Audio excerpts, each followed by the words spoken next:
नमस्कार आप सभी को। आज के सेक्शन में हम भारत के भूगोल का पहला चैप्टर भारत का भूगर्भिक इतिहास पढ़ने जा रहे हैं।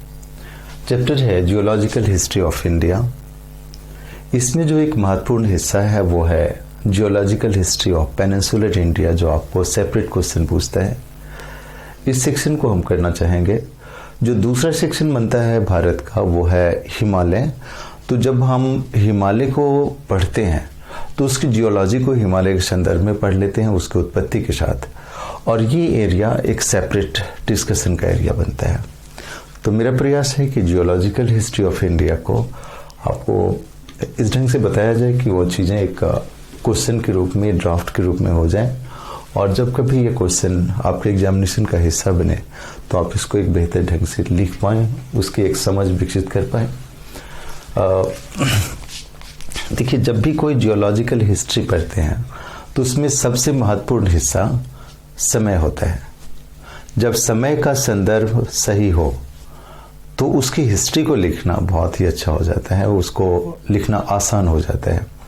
समय का संदर्भ मीन्स विश्व के जो देश हैं, जैसे ब्रिटेन है, अमेरिकन कंट्रीज हैं, उस जो समय के कालक्रम को फॉलो करते हैं, और भारतीय विद्वान जिस कालक्रम को फॉलो करते हैं, अगर दोनों की जानकारी हो तो फिर हम जियोलॉजिकल सीक्वेंस को लिख सकते हैं। उसकी एक पूरी समझ हो तो आप जियोलॉजी को समझ सकते हैं, किस क्रम में किस वर्ष कौन सी घटना घटी, उसको आप जोड़ सकते हैं। अब देखिए कि जियोलॉजिकल हिस्ट्री के लिए, जियोलॉजिकल हिस्ट्री लिखने के लिए सबसे पहले जो चीज़ आप क्वेश्चन में नहीं लिखेंगे, जिसकी समझ होनी चाहिए, उसको मैं बता देता हूँ। सबसे पहला चीज़ है, इसको एज अ बॉक्स बैकग्राउंड लिख लीजिए तो आपको समझ में आएगा कि एक्चुअली इसका यूजेस क्या है। एक बॉक्स बना लीजिए और उस बैकग्राउंड में इस चीज़ को समझिए जो मैं बताने की कोशिश कर रहा हूँ कि समय को किस प्रकार हम जियोलॉजी से कोरिलेट करें कि भारत का जियोलॉजी आपको समझ में आ जाए। आपने देखा होगा जियोमॉर्फोलॉजी हमने पढ़ाया है, और जियोमॉर्फोलॉजी में हमने जियोलॉजिकल एज पढ़ाए हैं। इसमें जियोलॉजिकल एज को पढ़ाया है। जियोलॉजिकल एज मीन्स आपने पढ़ा होगा इयोन्स को, एराज को, पीरियड्स को और इपॉक को। जो समय के संदर्भ में सबसे बड़ा यूनिट होता है उसको कहते हैं इयोन्स। आपने 4 इयोन्स पढ़े होंगे, हेडियन, आर्कियन, प्रोटेरोजोइक और फेनरोजोइक। पुराने से नए क्रम में आप थोड़ा सा याद कीजिए, जो सबसे पुराना पृथ्वी के इतिहास का क्रम था वो था हेडियन।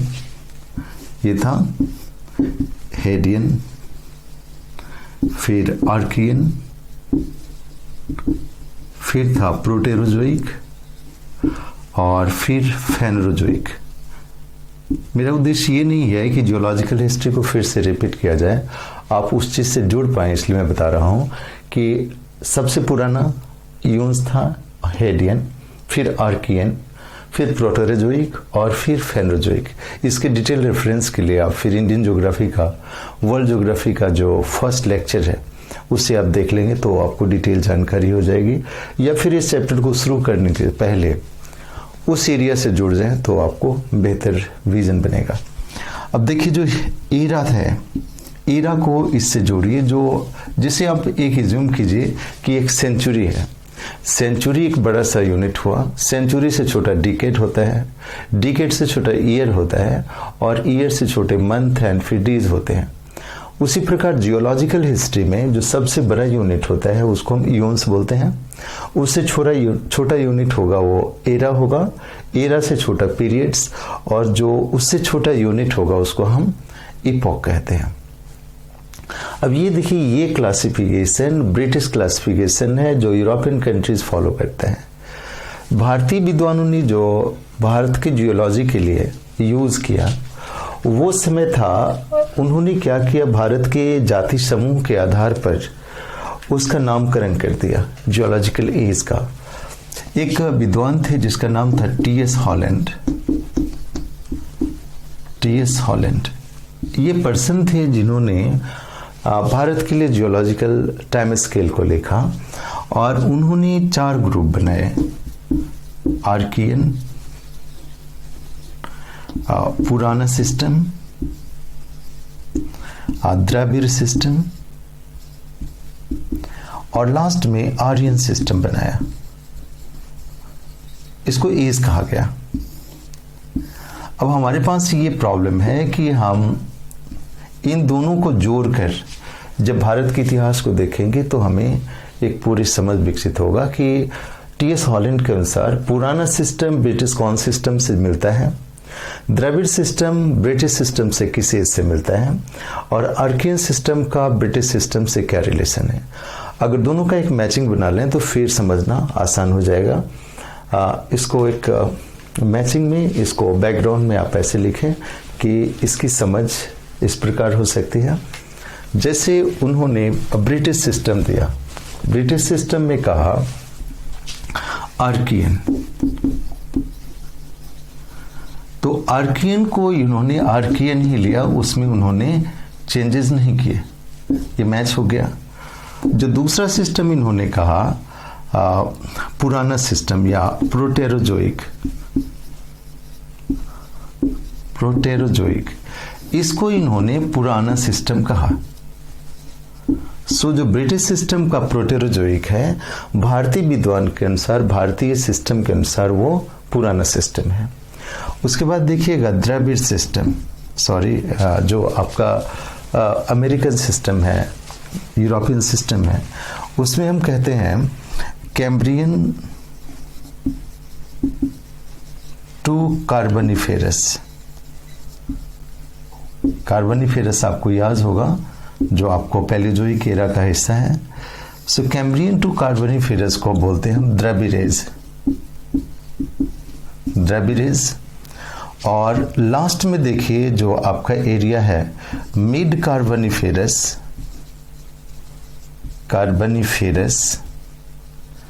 से अभी तक का एरा, टिल नाउ, इसको बोलते हैं हम आर्यन जियोलॉजिकल एज।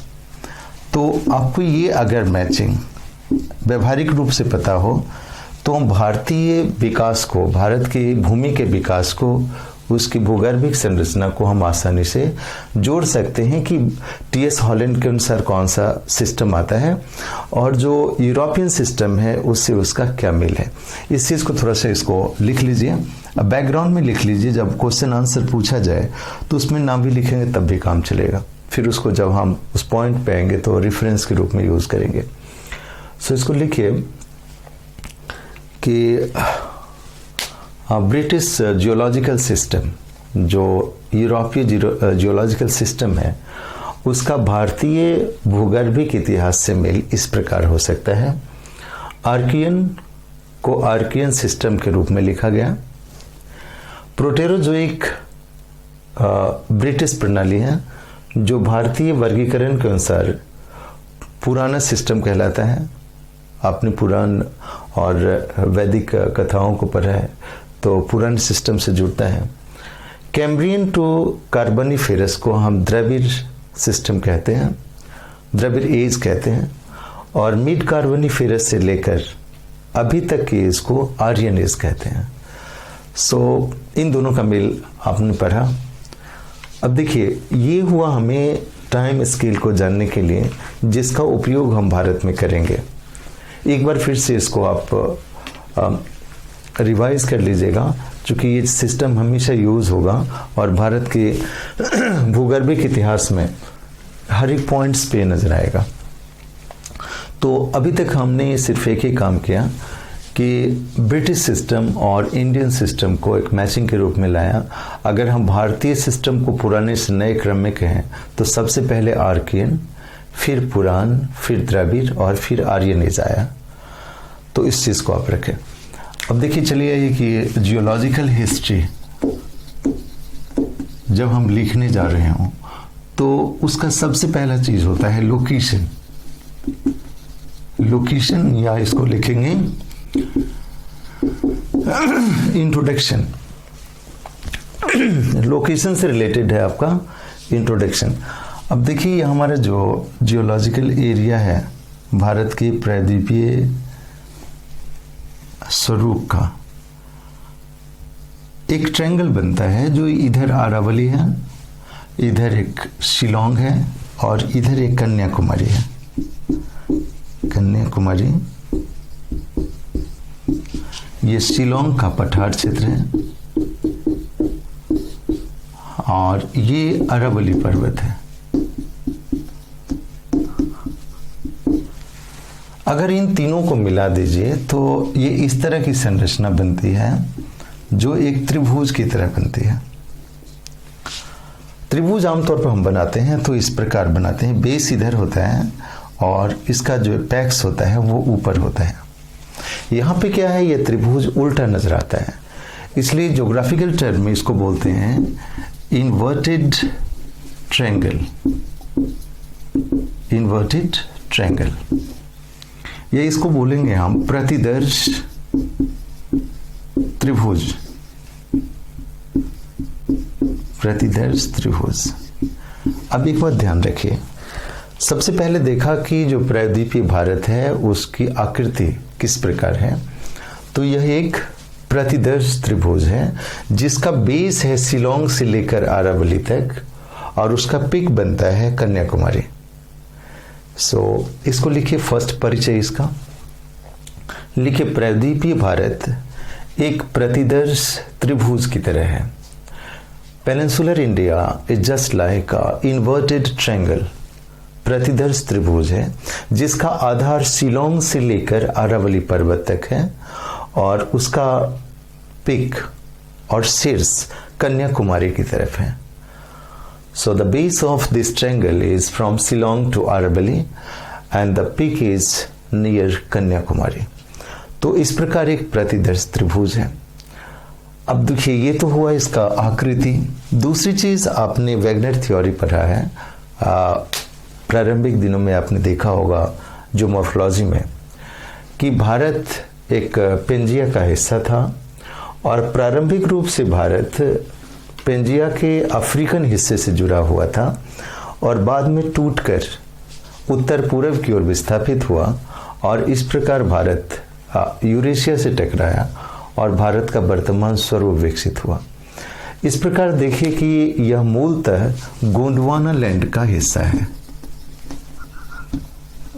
गोंडवाना कहने का अर्थ ये हुआ, गोंडवाना लैंड में 3 भूआकृतियां आते हैं, महाद्वीपीय क्षेत्र आते हैं, जो दक्षिण अमेरिका आता है, अफ्रीका आता है और ऑस्ट्रेलिया के साथ भारत आता है। तो ये सभी एक साथ पहले जुड़े हुए थे, इसलिए इस सेक्शन को हम एज ए परिचय जियोलॉजिकल उसका जो ट्रेस मानते हैं वो मानते हैं कि यह गोंडवाना लैंड का हिस्सा और एक प्राचीनतम सिल्ड है, एक पठार है। यह एक प्राचीनतम पठार के रूप में है। तो इसको लिखिए, भूगर्भिक दृष्टि से यह प्राचीन गोंडवाना लैंड का हिस्सा है। Geologically it is a part of old Gondwana land and it is oldest among the oldest shield of the world. ये विश्व के सबसे प्राचीनतम पठारों में से एक है। So it is one of the oldest shield. अब दूसरी बात आ गई, हम लोगों ने आकृति को देखा, इसका परिचय, इसका प्रीवियस लिंक को देखा कहाँ से आया ये। दूसरी चीज है कि इसके सरफेस पे जो सतह पे स्ट्रक्चर है वो किस रूप में है। अब देखिए कि जब पृथ्वी का विकास हुआ, ऐसे एज्यूम कीजिए कि पृथ्वी का विकास हुआ, तो पृथ्वी के सतह पे जो सबसे पुराने चट्टान के रूप में नजर आते हैं उसको बोलते हैं old green stone rock. Stone rock यानी कि जो प्रायद्वीपीय भारत का मूल चट्टान है जहां से बेस का विकास हुआ वो ओल्ड ग्रीन स्टोन रॉक है। अब देखिए ये जो परंपरागत रूप से चीज बना होता है उसमें रूपांतरण होता है या फिर इरोजन डिपोजिशन से नई संरचनाओं का विकास होता है। तो यहाँ पे बाद के दिनों में रूपांतरण हुआ और निक्षेपण हुआ, अपर्दन निक्षेपण हुए, यानी कि इंडोजेनिक फोर्स भी काम किया और एक्सोजेनिक फोर्स भी काम किया जो ग्रीन स्टोन रॉक को रूपांतरित किया। सो देखिएगा कि ये पहले जो ग्रीन स्टोन रॉक है वो मेटामॉर्फ हुआ, मॉर्फो यानी रूपांतरित हुआ, और यहां पर इग्नियस रॉक का रूप आया जिसको हम निस और सिस्ट के रूप में जानते हैं। सो थोड़ा सा देखिए क्या ट्रांसफॉर्मेशन आ रहा है कि सबसे पहले ग्रीन स्टोन रॉक था, उसमें मेटामॉर्फिस हुआ और वो निस और सिस्ट में रूपांतरित हुआ, यानी कि पुराने चट्टान के ऊपर एक नई संरचना का विकास हुआ। फिर एक्सोजेनिक फोर्स ने काम किया, जो बाहरी बल ने काम किया, और इस एरिया में पहला परतदार चट्टान विकसित हुआ, सेडिमेंट्री रॉक विकसित हुआ, जिसको हम धारवार कहते हैं। सो जनरली ध्यान में आता है कि भारत का पहला रूपांतरित चट्टान, फर्स्ट सेडिमेंट्री रॉक, वह रॉक है धारवार सिस्टम का रॉक। फिर धारवाड़ सिस्टम का रॉक टूटा और उससे नया चट्टान बना, उसको हम कडप्पा कहते हैं। कडप्पा आंध्र प्रदेश के वो प्रांत जिले का नाम है जहां से इस रॉक को सबसे पहले प्राप्त किया गया, इसलिए इसका नामकरण हुआ कडप्पा सिस्टम। कडप्पा सिस्टम के बाद जो विकसित हुआ उसको विंध्यन सिस्टम कहते हैं, और विंध्यन सिस्टम के बाद यहाँ पे वॉल्केनिक इरप्शन अगेन आया जिसको हम डेक्कन ट्रैप कहते हैं। तो फिर से एक बार देखिए, इंट्रोडक्शन एक ऐसा एरिया है जहां आपकी पूरी डिस्कशन का डीएनए बेसिक होता है, फिर उसको आप एलोबरेट करते हैं। तो हमने अभी तक बताया आपको ये आकृति कैसी है, इसका प्रीवियस लिंक कहाँ से है कि ये गोंडवानालैंड का हिस्सा है, इसका बेस पहले क्या है कि ये ग्रीन स्टोन रॉक का हिस्सा है। ग्रीन स्टोन रॉक का मेटामॉर्फिज्म हुआ, रूपांतरण हुआ, और उसके द्वारा निस और सिस्ट का विकास हुआ। ये सभी प्रक्रियाएं हैं जो आंतरिक बल से संबंधित हैं। अब इन सभी प्रक्रियाओं में, in all this process we have exogenic elements, बाह्य बल हैं, जो बाह्य बल ने इसको परतदार चट्टान के रूप में विकसित किया, और परतदार चट्टानों का क्रम इस प्रकार आया, सबसे पहले धारवाड़, फिर कडप्पा, फिर विंध्यन, और जो ये सीरीज आया बाद में लाइमस्टोन और सेडिमेंट नजर आए। सो इसमें पुरानी प्रक्रिया और नई प्रक्रिया जुड़ के भारत का प्रायद्वीपीय भाग का इतिहास बनता है। सो इसको इंट्रोडक्शन में लिख लीजिए कि प्रायद्वीपीय भारत का आधार तल ओल्ड ग्रीन स्टोन रॉक का बना हुआ है। The base of peninsular Plato's is composed of old green stone rock, जो पृथ्वी का भूपर्पटी का सबसे पुराना हिस्सा है। It is the oldest part of earth crust, जिसको बोलते हैं हम ओल्ड ग्रीन स्टोन, पुराना ये ग्रीन स्टोन रॉक। लिखिए, इस पठारी क्षेत्र में निरंतर रूप से रूपांतरण हुआ है और निक्षेपण की क्रिया हुई है। There has been continuous metamorphism and depositional work on the plateau of India. रूपांतरण की क्रिया के कारण निस और सिस्ट का विकास हुआ है।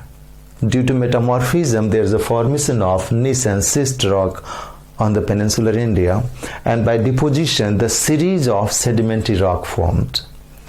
और निक्षेपण के कारण क्रमिक रूप से कई परतदार चट्टानों का विकास हुआ है। इन चट्टानों को हम क्रमशः धारवाड़, कडप्पा, विंध्यन चट्टानों के रूप में जानते हैं। The series of depositional rock are named as Dharwad system, Kadapa system and Vindhyan system। These minerals are the storehouse of minerals for India। ये जितने भी चट्टान हैं भारत के लिए खनिज का भंडार क्षेत्र है, और प्रायद्वीपीय क्षेत्र उन भंडारों का आधार है जिसके आधार पर भारत में औद्योगिक विकास हुआ, इंडस्ट्रियल बेस बना। So these rock system are the base for industrial growth of India. So they are very valuable for the industrial base for India. सो ये चीज़ें हमने इंट्रोडक्शन में लिया। फिर एक बार सीक्वेंस मिलाने की कोशिश करें कि प्रायद्वीपीय भारत किस रूप में है। हमने सबसे पहले परिचय बताया, इट्स इन्वर्टेड ट्रायंगल, जिसका बेस जो है शिलोंग और अरावली से जोड़ता है, एंड पेक्स कन्याकुमारी से जोड़ता है। दूसरा हमने कहा जियोलॉजिकल, जहाँ से बना लिंक है, ये गोंडवाना लैंड का हिस्सा है। तीसरा हमने कहा जो बेस कोई भी चीज़ बना हो तो उस मटेरियल का बना होता है, संरचना उससे जुड़ती है, वो है ओल्ड ग्रीन स्टोन रॉक। जो चीज़ बनता है उसका रूपांतरण भी होता है, और रूपांतरण के लिए दो प्रक्रियाएं काम करती है। उन प्रक्रियाओं में देखिए, इंडोजेनिक प्रोसेस में उन्होंने निस और सिस्ट से बना जो रूपांतरण हुआ है, और दूसरा चीज जो डिपोजिशन से बना वो है आपका धारवाड़, कडप्पा और विंध्यन सिस्टम। सो इस प्रकार एक प्रद्वीपीय भारत का इतिहास एक कॉम्प्लेक्स हिस्ट्री है, एक जटिल इतिहास है, जिसमें सभी प्रकार की संरचनाओं का विकास क्रमिक रूप से मिलता है। सो लिखिए, the history of peninsular India is a complex, एक जटिल इतिहास है जिसमें प्राचीनतम चट्टान से लेकर आधुनिक चट्टान तक मिलते हैं। So this area has the oldest rock and also the rock of quaternary system. चतुर्थ कल्प के भी चट्टान यहाँ मिलते हैं। तो अभी तक देखिए जितनी बात बताया उसको आप इंट्रोडक्शन का हिस्सा बनाएंगे, और जो चीज़ बनाएं उसका मैप हिस्सा, डायग्राम्स हिस्सा भी उसके साथ जोड़ें। अब हमें देखिए उस सिस्टम पे जाएं जो हमने इस क्लास के शुरू में शुरू किया था। आपने याद किया कि ब्रिटिश सिस्टम और इंडियन सिस्टम को हमने कंपेयर किया था। इतिहास को पढ़ने के लिए हम उस सिस्टम को लाते हैं, दोनों को एक साथ, और फिर भारत में जोड़ के देखते हैं कि उसका विकास किस प्रकार हुआ। एक सिस्टम है जिसको हमने यूज़ किया, आर्कियन सिस्टम। देखिए, आर्कियन को भारतीय टी.एस. हॉलैंड ने भी यूज़ किया और ब्रिटिश सिस्टम में भी यूज़ किया गया। सो आर्कियन सिस्टम में देखिएगा कि जो विकास आया वो सबसे पुराना रॉक हुआ हो करेगा, और उस एरिया में जो विकसित हुआ उस एरिया को पहले मैप कर लीजिए, फिर उसका एलिब्रेशन ईजी हो जाएगा। सो हम सेपरेट मैप इसको ला रहे हैं। वो आर्कियन एज में हमारे इंडिया में क्या क्या विकसित हुआ। यहाँ पे देखिए कि एक एरिया है जो आपका कर्नाटक में एक एरिया है कुद्रेमुख, और झारखंड में एक एरिया है सिंहभूम। ये एरिया इसको बोलते हैं कुद्रेमुख, जिसको बाबा बुदन हिल कहते हैं आप, कुद्रेमुख, और ये एरिया है सिंहभूम। इसको अगर हिंदी में लिख दें तो क्या फर्क पड़ता है, इसको सिंहभूम लिख जाइए ऐसा, और इसे कुद्रेमुख लिख जाइए। क्लियर? वैसे देखिए, आर्कियन सिस्टम जो डेवलप हुआ वो 3 से 4.7 मिलियन ईयर पहले हुआ, बिलियन ईयर पहले हुआ। जो आर्कियन सिस्टम का एविडेंस हमें मिलता है भारत में, वो 4.7 बिलियन ईयर्स पहले से मिलता है, जिसमें सभी पुराने चट्टान मिलते हैं। एक पहला जो ओरोजेनिक मूवमेंट था इंडिया में 2.9 बिलियन ईयर को पहले, वो एज था जिसमें सिंहभूम आयरन सिटीज बना। Singhbhum iron ore orogeny mountain. Bharat के इतिहास में देखिएगा तो एक पहली घटना थी जहां पर ये जियोलॉजिकल एविडेंस आया, जिससे कि नए चट्टानों का विकास हुआ, नए इग्नियस रॉक का विकास कहीं हुआ, और जिसमें भारत की प्रमुख खनिज जैसे आयरन है, मैग्नीज है, निकल है, कॉपर है, ये सभी खनिजों का विकास इस सीरीज में मिलता है। इसको आयरन ओर सीरीज कहते हैं, और यह इसका निर्माण जो है 2.9 ईयर पहले हुआ। इस सीरीज के बाद देखिए यहाँ पे जो आपका ये हिस्सा है, इसके बाद जो भारत में विकास हुआ, ये एरिया है आपका जो अरावली पर्वत है। अरावली इस आर्कियन सिस्टम का एक दूसरा हिस्सा है, अरावली माउंटेन। फर्स्ट हो गया सिंहभूम सीरीज, दूसरा हो गया अरावली पर्वत, और तीसरा जो एरिया यहाँ विकसित हुआ आर्कियन एज में, वो एरिया है that is Eastern Ghat. Eastern Ghat इसको बोलते हैं हम पूर्वी घाट। पूर्वी घाट। जो चौथा एरिया यहाँ विकसित हुआ वो है सतपुरा।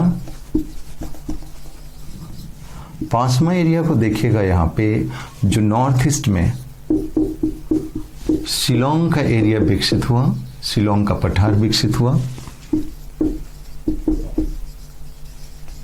और जो छठा एरिया है वो पूरा का पूरा ये एरिया आपका कर्नाटका का, और इस एरिया में जो भी आपको यहाँ तक के एरियाज मिलेंगे उसको बोलते हैं हम धारवाड़ रॉक। सो आर्कियन एज में जो भारत की जियोलॉजी का प्रारंभिक एज था 3.3 से लेकर 4.7 बिलियन ईयर पहले, ये 6 संरचनाओं का विकास हुआ, जिसको हम क्रम से लिख लें तो ज़्यादा अच्छा होगा। सो पहला लिखिए सिंहभूम आयरन ओर सीरीज। लिखिए कि भारत के भूगर्भिक इतिहास में जो प्रारंभिक पर्वत का विकास हुआ उसे हम सिंहभूम आयरन सीरीज कहते हैं। The first origin on the earth of India, on the surface of India, was Singhbhum iron ore series. इसका विकास मुख्य रूप से भारतीय प्रायद्वीपीय हिस्से के हॉटस्पॉट से गुजरने के कारण हुआ। अतः यह एक ज्वालामुखी चट्टान है, यह एक वॉल्केनिक रॉक है। It is one type of volcanic rock form by the volcanic eruption, जिसके कारण यह क्षेत्र मुख्य रूप से धात्विक चट्टानों का क्षेत्र है, मुख्यतः आयरन का क्षेत्र है। It is mainly rock system related to iron, manganese, जिसका विकास कर्नाटक के कुंद्रेमुख से लेकर झारखंड के सिंहभूम तक है। The extension of this type of rock system is from Karnataka to Singhbhum of Jharkhand, जिसका विकास कर्नाटक के कुंद्रेमुख से लेकर कर्नाटक के कुंद्रेमुख से भारत के जो झारखंड का सिंहभूम एरिया है वहाँ तक हुआ है। तो ये एरिया था जो प्रारंभिक विकास के रूप में हम लोगों ने देखा, फर्स्ट ओरिजिनी, जिसको हमने कहा Singhbhum iron ore series. Bharat का वैसे हम जब वलित पर्वत की श्रेणी को लेते हैं तो सबसे पहला वलित पर्वत अरावली बनता है। अरावली को देखिए कि यहाँ इसका विकास गुजरात से लेकर दिल्ली तक है, और यह विकसित कैसे हुआ इसको आप थोड़ा सा समझ लें तो अच्छा होगा। आपने आर्थर होम्स थ्योरी पढ़ा होगा कि आर्थर होम्स ने कहा कि कन्वेक्शनल करंट के द्वारा वलन की क्रिया शुरू होती है और पर्वत का निर्माण होता है। तो देखिए कि ये जितनी भी बातें हैं जो भारत का प्रायद्वीपीय हिस्सा है, ये ट्रायंगुलर हिस्सा, ये पहले तो कार्बोनिफेरस युग तक दक्षिणी भाग में ही रहा था। कार्बोनिफेरस युग के बाद ये नॉर्थ की ओर आया है। आपने पढ़ा होगा वैगनर थ्योरी में कि एक पेंजिया था, उसका पहली बार विखंडन कार्बोनिफेरस युग में हुआ। तो जो ये पूरा प्रायद्वीपीय हिस्सा है उसका उत्तरी विस्थापन कार्बोनिफेरस युग में हुआ। लेकिन जो हम एज पढ़ रहे हैं आर्कियन एज, वहाँ पे कार्बोनिफेरस है नहीं। तो यहाँ पे देखिएगा कि अफ्रीकन सेक्शन है ऐसा, और यहाँ भारत का इस प्रायद्वीपीय भाग का हिस्सा है ऐसा। इन दोनों के बीच जो इंटरेक्शन हुआ कन्वेक्शनल करंट का, उसके कारण भारत के उत्तर पश्चिमी क्षेत्र में अरावली पर्वत का विकास हुआ। इसलिए देखिए अरावली पर्वत में वो सभी डिपॉजिट्स हैं, वो सभी निक्षेप मिलते हैं जो सेडिमेंट का हिस्सा होता है। सेडिमेंट का हिस्सा हमेशा वो तत्व होता है जो कार्बनिक होता है, या कह सकते हैं कैल्शियम कार्बोनेट का बना होता है, चूना पत्थर का बना होता है। इसलिए देखिएगा कि अरावली क्षेत्र में मुख्य रूप से आपको लाइमस्टोन का रूप मिलता है और ऐसे चट्टान मिलते हैं जिसका समुद्री तल से संबंध था। तो ये जो इंटरेक्शन था किसका, अफ्रीका का पूर्वी क्षेत्र और भारत के दक्षिणी क्षेत्र का, उससे अरावली पर्वत का विकास हुआ। अपने एक थोड़ा सा और भी उस विजन को क्लियर कीजिए कि हमने पढ़ाया था कि जो एरिया जितना थिक होगा और जितना बड़ा होगा उसके अंदर उतनी ही कन्वेक्शनल करंट एनर्जी जनरेट होगी। फिर क्या होगा कि उस एरिया से एनर्जी इस प्रकार कन्वेक्शनल साइकिल के रूप में चलेगी। जब ये साइकिल चलेगा दोनों एरिया को पास लाएगा और इस प्रकार फोल्डिंग की क्रिया होती है। तो प्रारंभिक दिनों में जो कन्वेक्शनल करंट और संवहनिक धाराओं की क्रिया हुई उसके द्वारा अरावली पर्वत का विकास नॉर्थ वेस्टर्न पार्ट में हुआ। तो इसको लिख लीजिए कि भारत के उत्तर पश्चिम में अरावली पर्वत की उत्पत्ति हुई। यह अफ्रीका और भारतीय प्रायद्वीप के बीच अंतःक्रिया का परिणाम था। In the northwestern part of India, Aravalli form, it was due to the interaction between African continental area and Indian peninsula. यह भारत की प्रायद्वीपीय हिस्से और अफ्रीका के बीच होने वाले अंतःक्रिया का परिणाम था, जिसके कारण भारत के उत्तर पश्चिमी क्षेत्र में अरावली पर्वत की उत्पत्ति हुई। अब देखिए, जिस एज में अरावली पर्वत की उत्पत्ति हुई वो एज ऑलमोस्ट आपका 2.1 मिलियन ईयर था। 2.1 billion, not million, billion year था। इसको ये भी जोड़ दीजिए, अरावली पर्वत का विकास 2.1 बिलियन ईयर पहले हुआ। अब जब हम इसको कहते हैं तो इतना पूरा ध्यान रखिए कि हम पढ़ रहे हैं उस हिस्से को जो भारत का प्रायद्वीपीय हिस्सा है, या कि हम कह सकते हैं कि ये भारत का दक्षिणी हिस्सा है। हम हिमालय को नहीं पढ़ रहे हैं, क्योंकि हिमालय उससे बना ही नहीं था। तो हम उतने ही हिस्से को पढ़ रहे हैं जो आपका साउदर्न हिस्सा है, और साउदर्न हिस्सा शुरू में अफ्रीका के पास ही था, वहाँ से नॉर्थ ड्रिफ्ट हुआ नहीं था। तो ऐसे कंडीशन में ये जियोलॉजिकल हिस्ट्री भारत के दक्षिणी ओरिजिनल गोंडवाना लैंड का है, जिसमें मैक्सिमम फॉर्मेशन आर्कियन एज में वहाँ हुआ जब इसका ड्रिफ्टिंग नॉर्थ ईस्ट की ओर नहीं हुआ था। सो देखिए, जब ड्रिफ्टिंग नहीं हुआ था, गोंडवाना लैंड का विखंडन नहीं हुआ था, तभी अरावली का विकास हुआ, तभी ये जो सिंहभूम आयरन ओर सीरीज का विकास हुआ। और तीसरी संरचना जो है विकसित हुई जस्ट इसके बाद, अरावली के बाद, उसको लिखिए ईस्टर्न घाट, पूर्वी घाट। थर्ड पॉइंट लिखिए आर्कियन एज के जियोलॉजिकल डेवलपमेंट में, वो लिखिए पूर्वी घाट, या इसको लिखिए ईस्टर्न घाट। अब ईस्टर्न घाट कैसे बना उस चीज को पूरे देखिए कि आपका ये भारत का ये एरिया है, और इस एरिया में पहले कभी ऑस्ट्रेलिया हुआ करता था, इधर का एरिया। अब इन दोनों के बीच जो कन्वेक्शनल करंट की जो स्थिति रहे, जो जैसा हमने दिखाया कि दो ब्लॉक्स हैं और उसके बीच जो कन्वेक्शनल करंट आया, तो ये दोनों पास हैं।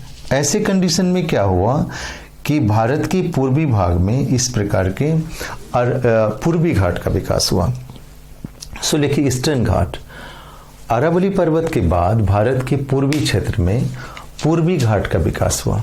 After Aravalli the new structure in India originated was Eastern Ghat, Purvi Ghat था। यह पूर्वी घाट अफ्रीका और भारत के पूर्वी प्रायद्वीपीय क्षेत्र के बीच अंतः आकर्षण का परिणाम था, या अंतः क्रिया का परिणाम था। The formation of Eastern Ghat was due to the interaction between Australian continental area and the eastern part of India. Bharat का पूर्वी क्षेत्र और ऑस्ट्रेलिया के बीच होने वाले अंतःक्रिया के कारण पूर्वी घाट का विकास हुआ। तो अगर सीरीज में देखें फ्रेंड्स कि हमने भारत के प्रायद्वीपीय भाग में कौन कौन सी संरचना को देखा, तो सबसे पहले देखिए कि विकास में भारत के सिंहभूम सीरीज का विकास हुआ, जो भारत का मुख्य रूप से खनिज क्षेत्र है। उसके बाद देखिए जो अरावली का विकास हुआ, जो अफ्रीकन कॉन्टिनेंटल एरिया और भारत के प्रायद्वीपीय क्षेत्र के अंतःक्रिया का परिणाम था। तीसरा क्षेत्र विकसित हुआ जो भारत का पूर्वी घाट है, यह ऑस्ट्रेलिया और भारत के बीच होने वाले अंतःक्रिया का परिणाम था। तो ये तीन संरचनाएं विकसित हो गई। अब देखिए इसके बाद चौथी संरचनाएं जो विकसित हुई वो संरचना था हमारा सतपुरा, द वेस्टर्न पार्ट। ऐसे देखिए कि ये हमारा एरिया है, यहाँ पे सतपुरा विकसित होते हैं। ये एरिया कहते हैं कि इस प्रायद्वीपीय भारत में भूसन्नति का विकास हुआ था और उस भूसन्नति में जो जलोढ़ का जमाव हुआ और उसके बीच बलन पड़े, उसके कारण सतपुरा विकसित हुआ। ऐसा कहा जाता था कि ये सिंक्लाइज है। एक जियोसिंक्लाइन होता है जो ओसनिक एरिया का हिस्सा होता है। महाद्वीपीय क्षेत्र में इस प्रकार के विकास को हम सिंक्लाइज कहते हैं। तो एक प्रकार का एक सिंक्लाइज था जहां निक्षेपण और बलन के कारण सतपुरा का विकास हुआ। लेकिन भारत के प्रायद्वीपीय क्षेत्र के मध्य भाग में भूसन्नति का विस्तार हुआ, जिसमें वलन और निक्षेपण के द्वारा एक नई संरचना का विकास हुआ जिसे हम सतपुरा पर्वत के रूप में जानते हैं।